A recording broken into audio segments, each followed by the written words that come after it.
Ori and the Will of the Wisps is the highly anticipated sequel to Ori and the Blind Forest, which, in case you don't know, is an action-adventure platformer game. It features a young spirit named Ori who takes on the task of restoring Nibel, the forest he lives in. I made a video about that game as well, so if you haven't seen it and need a refresher of the first game, you can go watch that if you're interested. I had extraordinarily high expectations for Will of the Wisps when it came out, and I have to say it was a great experience. I won't be spoiling anything major for Ori and the Will of the Wisps in this video other than the prologue. However, there will be spoilers of Ori and the Blind Forest, so if you haven't seen my playthrough of that game, go watch it, or better yet, play the actual game. Without further ado, let's get into it.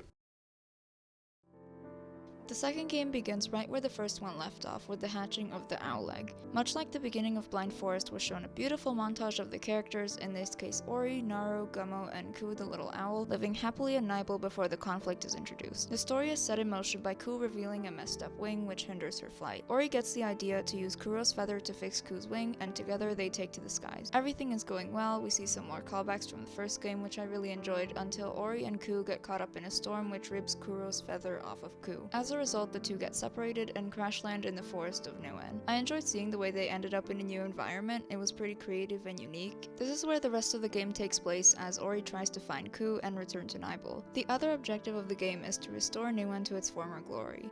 The light from Nuen's spirit tree has also been stolen, so everything is dying and Ori has to find the remnants of the light and bring it back to the spirit willow to save the forest. Looking at it now, I kinda wish we had something else to do in this game, because it's like the exact same quest we got in Blind Forest, but when I was playing it, this didn't really hinder my enjoyment of the game, so maybe I was just too excited to care when I first played it.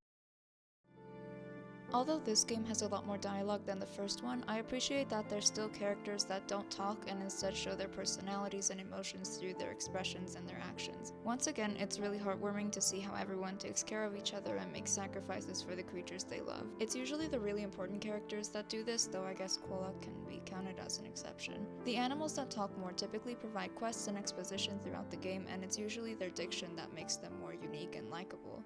The designs are simple and cute when it comes to the Moki, Korlek, and the other friendly creatures. I like the enemy character designs in particular. In Will of the Wisps, the enemies seem a lot more specialized to their environment, and there's a bigger variety. Whereas in Blind Forest, we saw a lot of the same type of enemy in a lot of different places with perhaps a different skin. There's some of this in Will of the Wisps as well, with the mantises and the slimes, but it's less common, and like I said, there's a bigger variety overall.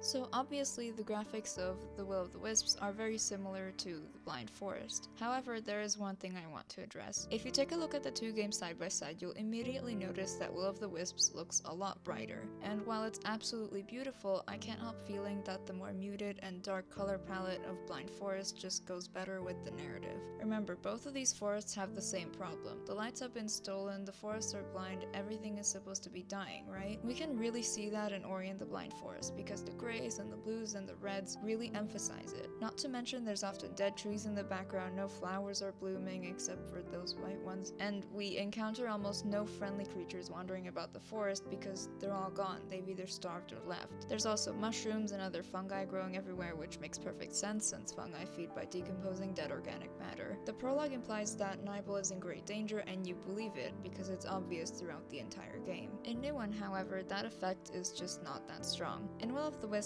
we're told explicitly through exposition this time that the Spirit Willow's light was stolen and that the forest and its inhabitants are in grave danger. There's some evidence of this across the map, particularly in the Silent Woods and in the Moldwood Depths where the darkness bites. But other than that, the forest still looks much more alive. Everything is bright and colorful, the flora seems to be doing just fine. Creatures like Tok, Lupo, and various Moki can be found everywhere. And sure, they talk about how perilous their journey was or how much they've lost since the forest went blind, but we kinda just have to take their word for it. I think it would have been cool to see some character designs that maybe reflected how difficult their life has been ever since the light was lost, like a Moki with a missing ear or something like that.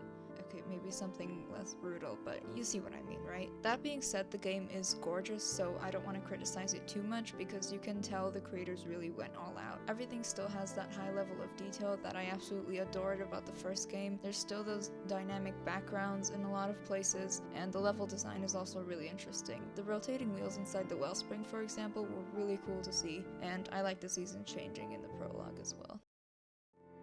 I found the gameplay to be quite fantastic. Killing things is fun, there's a lot of parkour, and a lot of interesting puzzles. There's tons of collectibles to get that you can actually use to unlock more of the game. I think the biggest difference between the two Ori games in terms of gameplay is that Will of the Wisps has more ways in which you can customize your experience, which added a lot to the game because you could experiment with different weapons and spirit shards. The game has a lot more replay value this way, which the first game didn't really have because everything was the exact same each time you played it. I especially liked having spirit shards instead of the ability tree, which was a lot more linear, and the only customizable thing about it was that I could decide which branch I wanted to spend my skill points on. Spirit shards made me think a little bit more about what I really needed and wanted, since there's a limited amount of slots, and when I got stuck I could always change my shards around a little to try and make things easier. There's also quite a few weapons to choose from, but out of the ones I could purchase, I really only used the Spirit Smash and the Spike. I think in my first playthrough I bought some of the other ones, but since they all used energy and the Spirit Smash was more effective than all of them, I didn't really end up using them. Still, I liked that I got to choose in the first place. One thing I didn't really like about the second game is that they removed the Soul Link feature.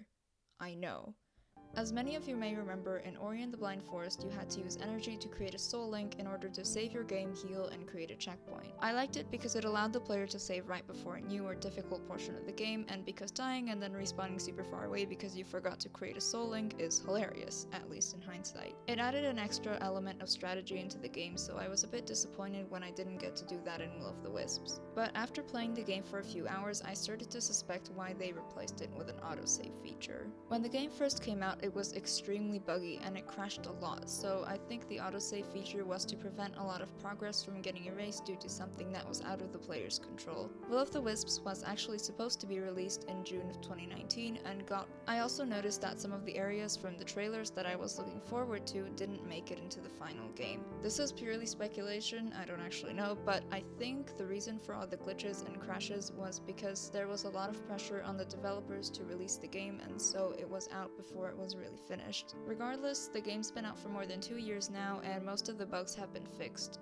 And although there's still glitches from time to time, the game doesn't crash anymore, so you don't have to worry about that. Just like in Blind Forest, the player is introduced to each new ability individually, making it easier to learn and get good at the controls.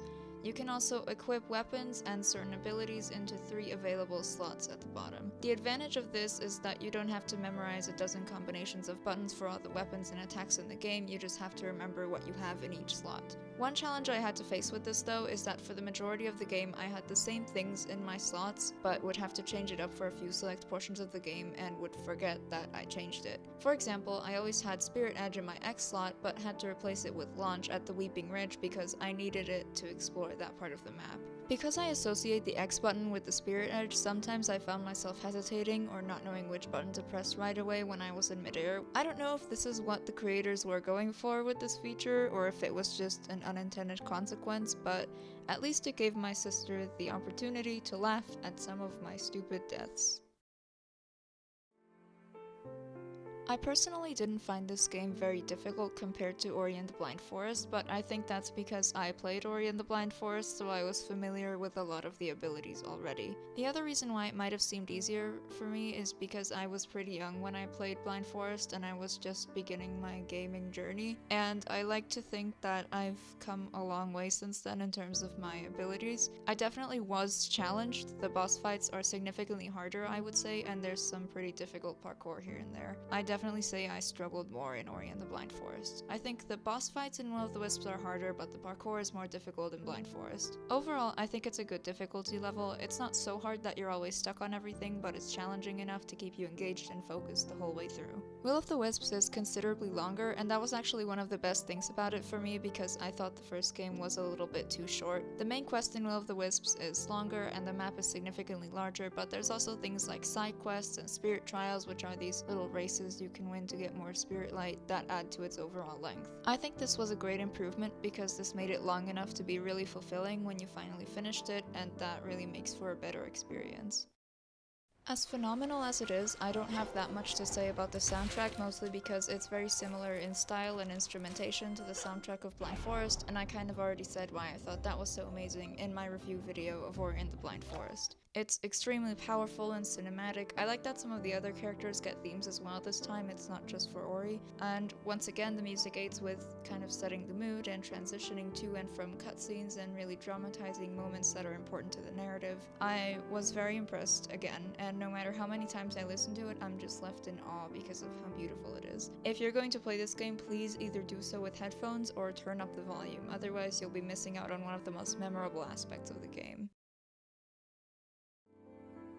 Ori and the Will of the Wisps, I think, is really enjoyable. I'd say the positives greatly outweigh the negatives. There's engaging gameplay, good graphics, and fantastic music. Is it better than Ori and the Blind Forest? I really can't say. I like that it was longer and that the gameplay was more customizable, but I think Blind Forest deserves some extra points for being the original. I don't think there's a definitive answer, it really depends on what's valuable to you as an individual and as a player. I would recommend this game to more advanced gamers, I think. Since it's a sequel, I think it's assumed that anyone who plays Will of the Wisps has played Ori and the Blind Forest, so the game doesn't really hold your hand that much compared to the first game. You still get tutorial-like sections in the map, but I feel like it was a little less beginner-friendly. Some of the abilities are harder to control, so if you're just getting into video games, play Ori and the Blind Forest first to get the hang of the abilities. You'll want to play it first anyway to understand what's going on. Overall, it's really fun, it's an emotional roller coaster, and there's a nice balance of puzzles and combat. I hope you enjoyed this video as much as I enjoyed making it. That being said, my life has been going through and is about to go through some more really big changes, so I'm not sure if I'll continue to make videos, but if I do, I hope you can tune in for them.